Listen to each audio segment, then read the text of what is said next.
Charge de deux condensateurs en série. On réalise le circuit électrique suivant. Le condensateur de capacité C1 égale 1 microfarad et C2 égale 3 microfarad sont initialement déchargés. 1. Établir les équations différentielles vérifiées par les tensions UC1 et UC2 au bord des condensateurs. 2. Déterminer les expressions des tensions en régime permanent en fonction des paramètres du circuit. 3. Les tensions maximales que peut supporter le condensateur sans être détruites sont E1 max égale 6 volts et E2 max égale 4 volts. Quelle est la valeur maximale U max de la tension E que peut supporter cette association en série? 1. L'équation différentielle vérifiée par la tension UC1.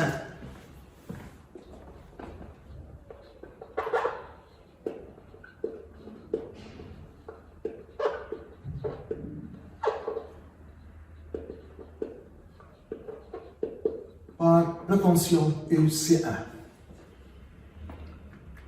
Le schéma du circuit, le générateur de tension de force électromotrice E, le conducteur ohmique de l'essence R, les deux condensateurs de capacité C1 et C2 sont montés en série. C'est ça le sens conventionnel du courant.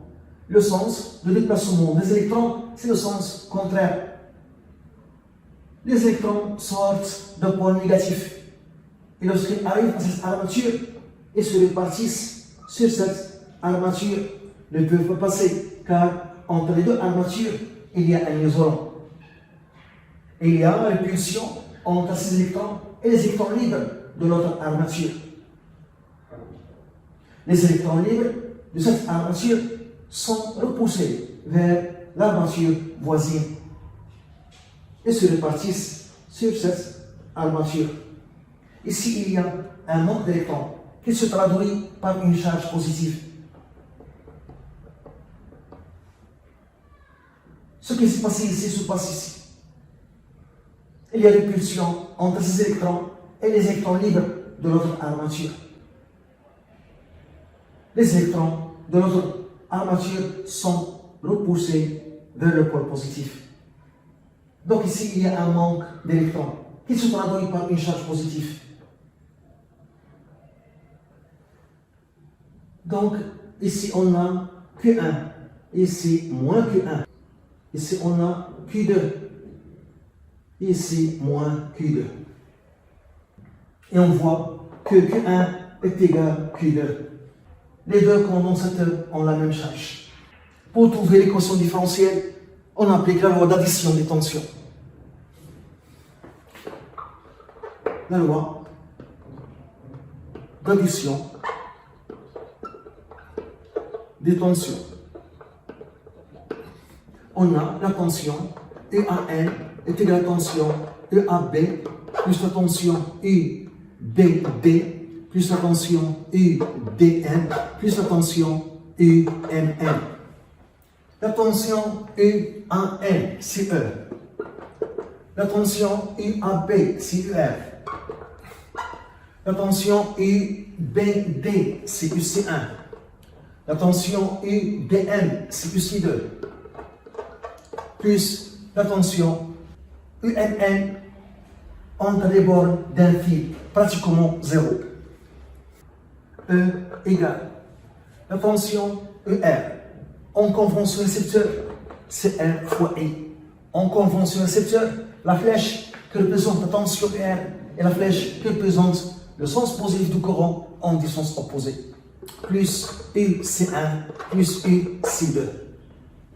En convention récepteur, I est égal C1 d UC1 sur dt. I est égal C2 d UC2 sur dt. Car le courant passe dans les deux condensateurs. Et on a vu que Q1 est égal à Q2, équivaut C1 UC1 est égal à C2 UC2. Donc UC2 est égal à C1 sur C2 fois UC1. Et je remplace ici UC2 par son expression et I par son expression.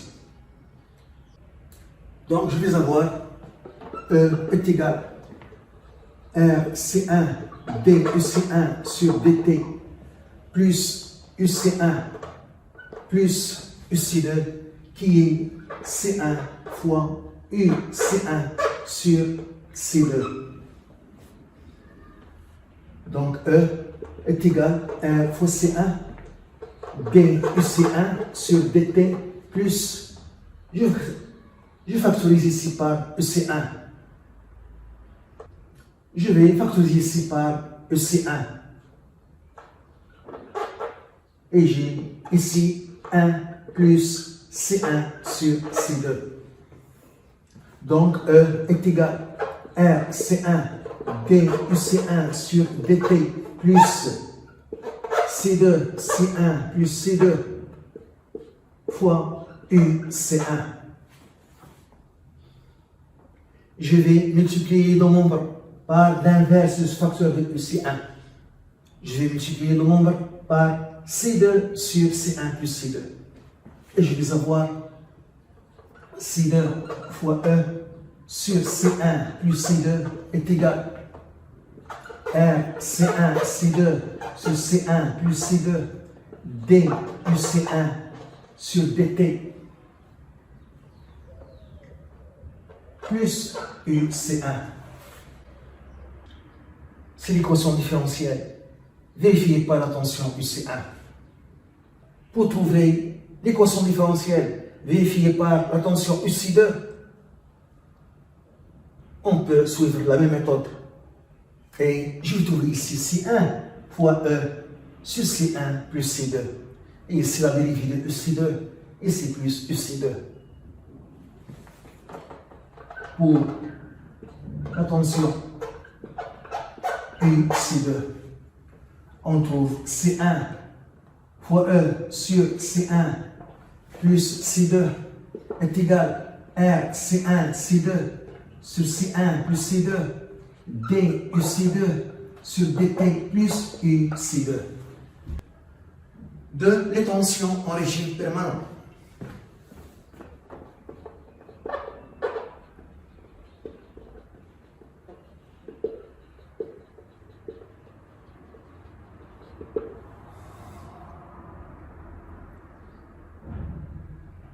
On a en régime permanent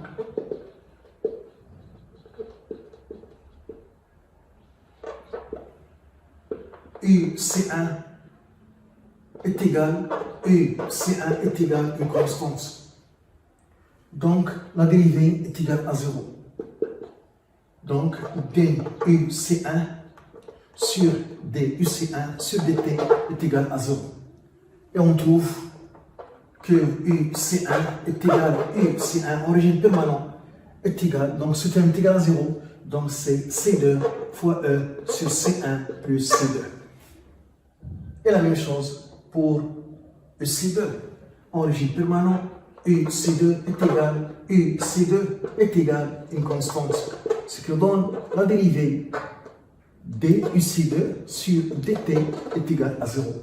Ce terme est égal à 0 et on trouve en régime permanent UC2 est égal à UC2 est égal à C1 fois E sur la somme C1 plus C2. 3. La valeur maximale Umax de la tension E. La valeur maximale Umax de la tension E. Pour que le condensateur de capacité C1 ne sera pas détruit, il faut que la tension EC1 en régime permanent doit être inférieur ou égal à U1 max, qui est donné 6 volts. UC1 en régime permanent, c'est C2 fois E sur C1 plus C2.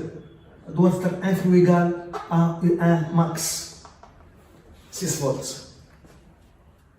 Donc, E doit être inférieur ou égal à la valeur C1 plus C2 sur C2 fois U1 max.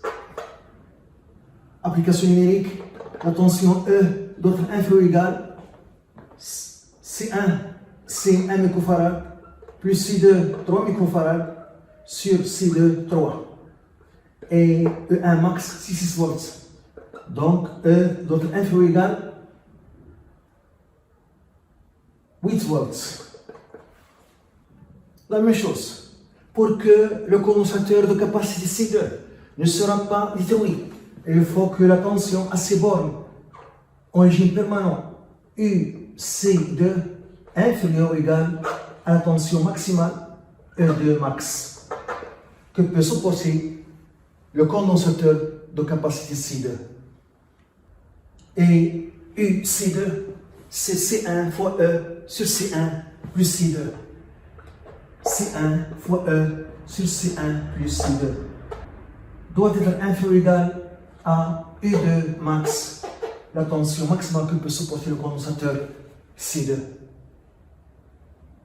Ce qui donne E inférieur ou égal C1 plus C2 sur C1 fois U2 max. Application numérique, E d'autre inférieur ou égal C1 1 microfarad plus C2 3 microfarad sur C1 1 microfarad. Donc en haut, nous avons microfarad ou en bas microfarad, on simplifie par microfarad et E2 max c'est 4 volts.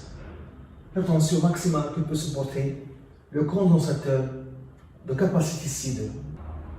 On trouve E inférieur ou égal à 16 volts. Et on a E inférieur ou égal à 8 volts.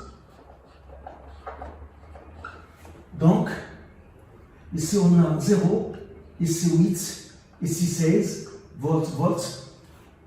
Donc, E inférieur ou égal à 16 volts. Donc, on a cet intervalle. E inférieur ou égal à 8 volts. Donc, on a cet intervalle. Donc, E doit être inférieur ou égal à 8 volts. Donc, E doit être inférieur ou égal à 8 volts. Donc, U max, c'est 8 volts.